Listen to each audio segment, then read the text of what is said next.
Allah ha u naxariistay waxaa magaalada Laascaanood ee xarunta gobolka Sool ee caasimadda dowlad goboleedka Waqooyi Bari Soomaaliya maanta aas qaran loogu sameeyay taliye Kayse Mursal Ducaale oo kamid ahaa saraakiisha ciidamada dowlad goboleedka Waqooyi Bari Soomaaliya oo maalmo ka hor gacan ka xaqdarna ku dishay magaalada Laascaanood ee xarunta dowlad goboleedka Waqooyi Bari Soomaaliya waxaana ka soo qayb galay aaska qaran ee loo sameeyay maanta Allah ha u naxariistay taliye Kayse Mursal Ducaale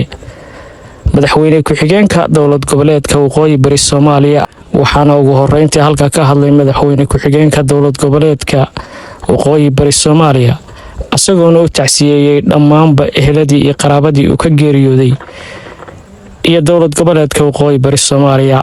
الحمد لله رب العالمين وصلى الله على سيدنا محمد وعلى آله أجمعين. إنا لله وإنا إليه راجعون. إنا لله وإنا إليه راجعون. إلهي ونحرسته تلي كيسة دمان شعبوينها وقوي بري وان كتعسدين يا سيجارة وحنو كتعسدين يا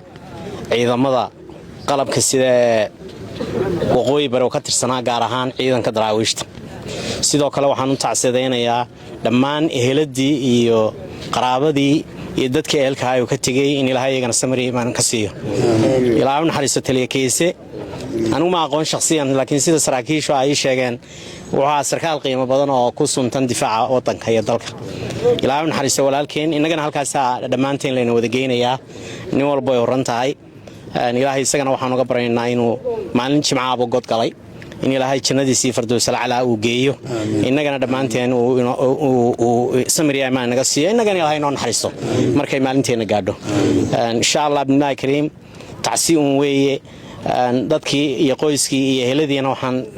ka codsanaynaa inay ku samraan qadarta ee insha Allah binaay kariim wixii kale arrimaha hawshiisa la xiriirana